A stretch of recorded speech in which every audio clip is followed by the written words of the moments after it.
BNPL Buy Now Pay Later அப்படின்ற option என்ன?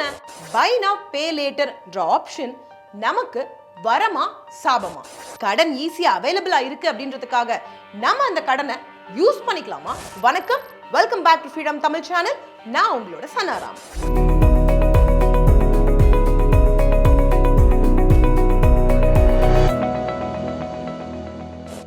இந்த BNPLனா என்ன?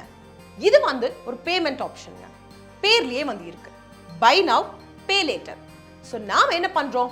ஒரு பர்ச்சேஸ் பண்றப்போ அது ஒரு சர்வீஸ் ஆகட்டும், ப்ராடக்ட் ஆகட்டும், நம்மளோட பாக்கெட்ல இருந்து காசு போடுறது கிடையாது. எந்த கம்பெனி இந்த ஃபெசிலிட்டியை ப்ரொவைட் பண்றாங்களோ அந்த கம்பெனியோட நம்ம சைன் அப் பண்ணிடுவோம். ஸோ அந்த கம்பெனி நம்ம பர்ச்சேஸ் பண்றப்போ காசை பே பண்ணிடுவாங்க. ஆனா இது ஒரு கடன், கரெக்டா? ஸோ நாம இந்த காசை ரீபே பண்ணுவோம். ரீபே பண்றதுக்கு ஒரு குறிப்பிட்ட டைம் கொடுத்துருவாங்க.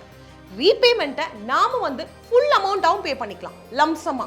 இப்போ 1 லட்ச ரூபா எடுத்துருக்கோம்னா 1 லட்சம் கொடுத்துடலாம், 50,000 எடுத்துருக்கோம்னா 50,000 கொடுத்துடலாம், 10,000 எடுத்துக்கோனா 10,000 கொடுத்துடலாம். இல்லை நான் இன்ஸ்டால்மெண்ட்ல மாசம் மாசம் இஎம்ஐயா பே பண்றேன் அப்படின்னாலும் ப்ராப்ளம் கிடையாது. ஆனா ஒருவேளை அந்த குறிப்பிட்ட டைம்குள்ள நாம கடன் வாங்கின அந்த காசை திரும்ப கொடுக்கலன்னா நாம இன்ட்ரெஸ்ட் அப்படின்னு ஒரு விஷயம் இங்க நார்மலி சார்ஜ் பண்ண மாட்டாங்க, பர்சனலாம் கம்பேர் பண்றப்போ. பட் நாம பே பண்ணலைன்னா நாம வாங்கின அந்த அமௌண்ட் மேல இன்ட்ரெஸ்ட் சார்ஜ் பண்ணுவாங்க. ஆனால் அது மட்டும் இல்லாம ரொம்ப நாள் நம்ம ரீபே பண்ணாம விட்டுட்டோம்னா நம்மளோட கிரெடிட் ஸ்கோர் ரொம்ப மோசமாவே அடிவாங்கிடும். ஸோ பேசிக்லி இந்த பை நவ் பே லேட்டர் அப்படின்ற ஆப்ஷன் என்னன்னா, ஒரு கம்பெனி இருக்கு, அந்த கம்பெனி நமக்கு பதிலாக நம்ம ஒரு விஷயத்தை பர்ச்சேஸ் பண்றப்போ பே பண்ணுவாங்க. நம்ம அந்த ப்ராடக்ட்டையோ இல்லை அந்த சர்வீஸையோ அப்போ வாங்கிக்கிறோம். நம்ம கிட்ட காசு இல்லைனாலும் பிரச்சனை இல்லை, கடன் எடுத்துடுறோம், இமீடியட் கிரெடிட்டா இருக்கு. ஆனால் அந்த காசை ஒரு குறிப்பிட்ட டைம்குள்ள திரும்ப பே பண்ணணும், அவ்வளோதான். ஸோ இதை பற்றின கம்ப்ளீட்டான டீட்டெயில்ஸ் தான் இந்த வீடியோவில் பார்க்க போகிறோம். இது நல்லதா கெட்டதா, யூஸ் பண்ணலாமா வேணாமா, ஏதாவது ட்ராப் இருக்கா, இந்த மாதிரி பல கொஸ்டின்ஸ் மைண்ட்ல இருக்கும் இல்லையா, எல்லாத்தையும் கிளாரிஃபை பண்ணிக்கலாம். ஆனால் அதுக்கு முன்னாடி நம்மளோட சேனல் இது வரைக்கும் நீங்க சப்ஸ்கிரைப் பண்ணலைன்னா இப்பவே சப்ஸ்கிரைப் பண்ணி அந்த பெல் ஐக்கனை கிளிக் பண்ணுங்க. ஓகே, இந்த BNPL அதாவது பை நவ் பே லேட்டர் அப்படின்னு சொல்ற இந்த ஆப்ஷன், பேமெண்ட் ஆப்ஷன் எப்படி ஒர்க் ஆகும்? நான் ஒரு சில ஆப்ஸோட பேர் இப்போ உங்களுக்கு சொல்றேன், உங்களுக்கு டக்குன்னு புரிஞ்சிடும்.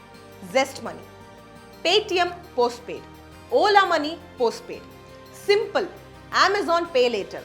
இப்போ உங்களுக்கு ஒரு ஐடியா கிடைச்சிருச்சு இல்லையா, நான் எதை பத்தி பேசிட்டு இருக்கேன். ஸோ பேசிக்லி இந்த ஆப்ஸ்லாம் ஒரு ஃபெசிலிட்டி ப்ரொவைட் பண்றாங்க.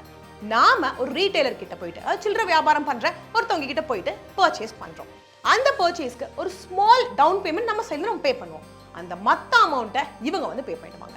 ஸோ இந்த கம்பெனி எல்லாமே இந்த ஃபெசிலிட்டிஸ் ப்ரொவைட் பண்றாங்க. நம்ம ஆப் யூஸ் பண்றோம் ஃபோன்ல, அதை யூஸ் பண்ணி தான் இந்த ஆப்ஷன் அவைல் பண்றோம். ஸோ நாம என்ன பண்ணுவோம்? பேமெண்ட் பண்றப்போ பை நவ் பே லேட்டர் அப்படின்ற ஆப்ஷனை செலக்ட் பண்ணிடுவோம். ஸோ நம்மளோட ரீபேமெண்ட் எப்படி நடக்கும்? நான் சொன்ன மாதிரி லம்சமா இருக்கும், இல்லைன்னா இஎம்ஐஸா இருக்கும். இந்த இஎம்ஐஸ் அப்படின்னு சொல்றப்போ நீங்க கிரெடிட் கார்டு யூஸ் பண்ணலாம், டெபிட் கார்டு யூஸ் பண்ணலாம், செக் யூஸ் பண்ணலாம், இல்ல டைரக்டா உங்க பேங்க் அக்கௌண்ட்ல இருந்து கூட கொடுக்கலாம். பட் பேசிக்லி என்ன நடக்கும் அப்படின்னா, நாம ரீட்டைலர் கிட்ட போய் பர்ச்சேஸ் பண்றப்போ நாம அமௌண்ட் கொடுக்கறதுல இந்த கம்பெனி கொடுக்குது. நாம அங்க செலக்ட் பண்ற ஆப்ஷன் பார்த்தோம்னா buy now pay later option. So இந்த ஆப்ஷனோட அட்வான்டேஜஸ் என்னன்னு பார்க்கலாம். பெனிஃபிட்ஸ் ஃபர்ஸ்ட் ஒன்று என்ன அப்படின்னு பார்த்தோம்னா, நமக்கு சட்டுன்னு கிரெடிட் கிடைச்சிடும். அதாவது லோன் நமக்கு வேணும் அப்படின்னு யோசிக்கிறப்பே நம்ம கையில இன்ஸ்டன்டா கிடைக்குது. எல்லாருக்குமே அவைலபிளா இருக்கு, சேஃபா இருக்கு, செக்யூர் டிரான்சாக்ஷன்ஸ் நடக்குது. அண்ட் அது மட்டும் இல்லாம நோ காஸ்ட் இஎம்ஐ, அதாவது இன்ட்ரெஸ்ட் இல்லாம லோன் வாங்கி அடைக்கிற ஆப்ஷன் இருக்கு. ஸோ இதெல்லாம் பார்க்குறப்போ இந்த ப்ராசஸ் டிரான்ஸ்பரண்டான ப்ராசஸா, சிம்பிளான ப்ராசஸா அப்படின்ற கொஸ்டின் மைண்டுக்கு வரும். இது கண்டிப்பா ஒரு சிம்பிள் அண்ட் டிரான்ஸ்பரண்டான ப்ராசஸ் தான். எந்த ஒரு ஒழுங்கு மறைவும் இங்க கிடையாது. ஸோ பேசிக்லி இது எல்லாமே பெனிஃபிட்ஸ். ஓகே, இந்த ஆப்ஷன் செலக்ட் பண்ணணும்னா மக்கள் எந்த ஒரு எலிஜிபிலிட்டி கிரைட்டீரியாவை மீட் பண்ணும் அப்படின்ற கொஸ்டின் வரும் இல்லையா. ஸோ நெக்ஸ்ட் அதை டக்குன்னு பார்த்துடலாம். ஃபர்ஸ்ட் ஒன், நீங்க இந்தியாவோட ரெசிடென்ட்டா இருக்கணும். ரெண்டாவது, நீங்க Tier 1 இல்லைன்னா Tier 2 சிட்டிஸ்ல இருக்கணும். இந்த Tier 1 Tier 2னா என்ன? நம்மளோட இந்தியாவை கவர்மெண்ட் 3 டியர்ஸா பிரிச்சிருக்காங்க. ஸோ பேசிக்லி ஒரு இடத்தோட பாப்புலேஷன், அதை எவ்வளோ மக்கள் இருக்காங்க அப்படின்றத பார்த்துட்டு இந்த ஒரு 3 டியர்ஸை கேட்டகரைஸ் பண்ணியிருக்காங்க. Tier 1 அப்படின்னு சொல்றது மெட்ரோபாலிட்டன் சிட்டிஸ். 8 மெட்ரோபாலிட்டன் சிட்டிஸ் இருக்கு. அகமதாபாத், புனே, சென்னை, டெல்லி, பெங்களூர், மும்பை, ஹைதராபாத், கொல்கத்தா. இது எல்லாம் Tier 1 கீழே வந்துடும். Tier 2 கீழே 104 சிட்டிஸ் இருக்கு. ஆனால் அது மட்டும் இல்லாமல் ரிமைனிங் இருக்கும் இல்லையா, அது எல்லாத்தையும் Tier 3 சொல்றாங்க. ஸோ நீங்க இந்த ஆப்ஷன் அவைல் பண்ணணும்னா Tier 1 இல்லைனா Tier 2 சிட்டிஸ்ல இருக்கணும். Tier 2 சிட்டிஸ்ல உங்க பேர் போட்டு சர்ச் பண்ணீங்கன்னா உங்களுக்கு தெரிய வந்துடும். நீங்க அந்த ஒரு ஆப்ஷன் அவைல் பண்ணிக்கலாமா இல்லையான்னு செக் பண்ணிட்டு நீங்க ஆஃப் பண்ணிக்கலாம். மூணாவது பாயிண்ட் என்னன்னு பார்த்தோம்னா, 18 வயசுக்கு மேல வந்து இருக்கணுங்க நீங்க இந்த ஆப்ஷனை அவைல் பண்றதுக்கு. அண்ட் ஒரு சில கம்பெனிஸ் என்ன சொல்லியிருக்காங்கன்னா 55 வயசு தான் மேக்ஸிமம் சொல்லியிருக்காங்க, ஒரு சில கம்பெனிஸ் சொல்லலை. 4வது பாயிண்ட் என்னன்னு பார்த்தோம்னா நீங்க சேலரிட் இண்டிவிஜுவலா இருக்கணும், அதாவது உங்களுக்கு வந்து சம்பளம் இருக்கணும், இன்கம் வந்து இருக்கணும். அண்ட் 5வது பாயிண்ட் என்னன்னா உங்களுக்கு பேங்க் அக்கௌண்ட் இருக்கணும், KYC டாக்குமெண்ட்ஸ் கரெக்டா வந்து இருக்கணும். ஸோ இது வந்துட்டு இந்த ஒரு ஆப்ஷன், அதாவது பை நவ் பே லேட்டர் அப்படின்ற ஆப்ஷனை ப்ரொவைட் பண்ணிட்டு இருக்கிற அந்த ஆப்ஸ் இருக்கு இல்லையா, அந்த கம்பெனிஸ் இருக்கு இல்லையா, அந்த ஒரு ஆப்ஷன் செலக்ட் பண்றதுக்கு இந்த கிரைட்டீரியாஸ் எல்லாத்தையும் நீங்க வந்து மீட் பண்ணணும். ஸோ இவ்வளோ நேரம் BNPLனா என்ன, அதோட பெனிஃபிட்ஸ் என்ன, கிரைட்டீரியா என்னென்ன, இந்த மாதிரி எல்லா விஷயங்களும் வந்து பார்த்தாச்சு. இப்போ நாம ஒரு கம்பேரிசன் பார்க்க போறோம். எதுக்காக கம்பேர் பண்றோம்னா 2 விஷயத்தை கம்பேர் பண்ணாதான் எது பெட்டர்னு நமக்கு வந்து தெரியும். நாம நார்மலி ஈஸியா கிடைக்கக்கூடிய லோன்னு சொல்ற ஒரு விஷயம், இல்லைன்னா மோஸ்ட் ஆஃப் அஸ் யூஸ் பண்ற ஒரு விஷயம்னா கிரெடிட் கார்டு. ஸோ கிரெடிட் கார்டையும் இந்த BNPL ஆப்ஷனையும் நான் இப்போ உங்களுக்கு கம்பேர் பண்ணி காமிக்க போறேன். ஒரு டேபிள் வழி அதை வந்து பாருங்க. ஸோ கிரெடிட் கார்டு எடுத்துக்கிட்டோம்னா இங்க ஹிடன் சார்ஜஸ் வந்து இருக்குங்க. ஆனால் BNPL எடுத்துக்கிட்டோம்னா நான் சொன்ன மாதிரி டிரான்ஸ்பரண்டான ப்ரொசீஜர்ஸ் ஃபாலோ பண்றாங்க and low cost pricing model வந்து இருக்கு. 2வது கிரெடிட் கார்டில் உங்களுக்கு கிரெடிட் கார்டு கிடைக்கணும் அப்படின்னாலே நல்ல கிரெடிட் ஹிஸ்ட்ரி வந்து இருக்கணும். BNPLல அது மேண்டேட்ரி கிடையாது. 3வது கிரெடிட் கார்டில் கொஞ்சம் கூட ஃப்ளெக்சிபிள் அக்செப்டன்ஸ் வந்து இருக்கு, அதாவது நிறைய இடத்துல வந்து கிடைக்குது.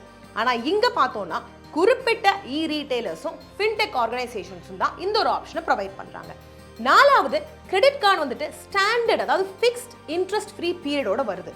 ஆனால் நம்மளோட BNPL எடுத்துக்கிட்டோம்னா 48 மாதம் வரைக்கும் வந்து போகலாம் அப்படின்னு சொல்கிறாங்க. 5வது நீங்கள் அப்ரூவல் வாங்குறது கிரெடிட் கார்டுக்கு கொஞ்சம் கஷ்டம் தான், ஆனால் BNPLல சட்டுன்னு உங்களுக்கு அப்ரூவல் கிடைச்சிடும்.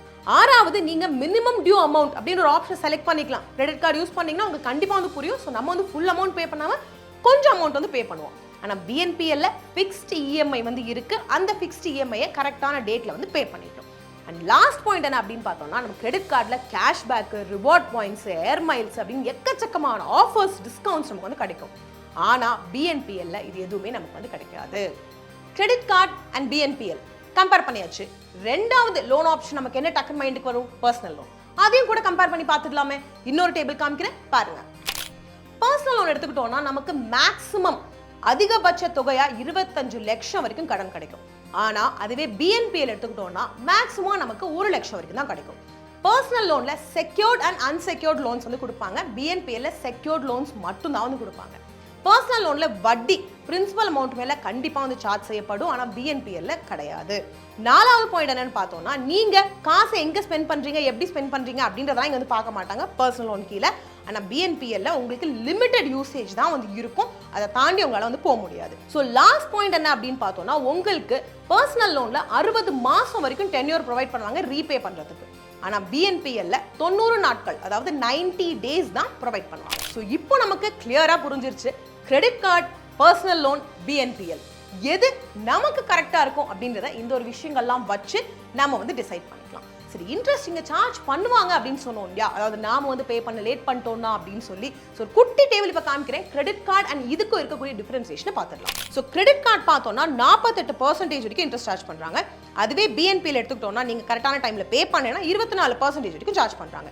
கிரெடிட் கார்டுல இன்ட்ரெஸ்ட் ரிமைன்ஸ் ஃபிக்ஸ்ட், ஆனா BNPLல ஒரு சில ஃபேக்டர்ஸ் எல்லாம் பார்த்து அது வேரி ஆகிறதுக்கான சான்சஸும் வந்து இருக்கு. ஸோ நம்ம எல்லாரும் ஏன் இதை பத்தி தெரிஞ்சுக்கணும்னா இதுவும் ஒரு லோன் தான், நமக்கு இது ஈஸிலி அவைலபிள்னு தெரியும். நம்ம நிறைய ஆப்ஸ் வந்து பார்க்குறோம். இப்போ சிம்பிள் ஆகட்டும், Amazon பே லேட்டர் ஆகட்டும், லேசி பே ஆகட்டும், நம்மள நிறைய பேர் வந்து யூஸ் பண்ணிட்டு இருக்கோம். ஆனால் ஞாபகம் வச்சுக்க வேண்டிய முக்கியமான விஷயம் என்ன, இதுவும் ஒரு கடன் தான். ஸோ நாம ஆன் டைம் பே பண்ணலைன்னா இன்ட்ரெஸ்ட் பே பண்ண வேண்டியதான் இருக்கும். ஏன்னா இங்கே நம்ம என்ஜாய் பண்ணுற அந்த ஒரு ஃபெசிலிட்டி என்ன, இன்ட்ரெஸ்ட் ஃப்ரீ EMI. ஸோ நாம ஆன் டைம் பே பண்ணிட்டோம்னா ப்ராப்ளம் கிடையாது, இதோட பெனிஃபிட்ஸ் நம்ம யூஸ் பண்ணிக்கலாம். ஆனால் ஆன் டைம் பே பண்ணலைன்னா நார்மல் எந்த லோன் எடுத்தும் நம்ம கஷ்டப்படுற மாதிரி கஷ்டப்படுவோம். அண்ட் ரொம்ப நாள் பே பண்ணலைன்னா என்ன ஆகும், நம்ம கிரெடிட் ஸ்கோர் அடி வாங்கிடும். ஸோ நீங்கள் ஒருவேளை இந்த மாதிரி buy now pay later option use பண்ணுறீங்கன்னா நான் சொன்ன இந்த எல்லா விஷயத்தையும் ஞாபகம் வச்சுக்கோங்க. இல்லை யூஸ் பண்ணலாம் அப்படின்னு யோசிச்சுட்டு இருந்தீங்கன்னா க்ரைட்டீரியா நீங்கள் மீட் பண்ணுவீங்களான்னு பார்த்துக்கோங்க.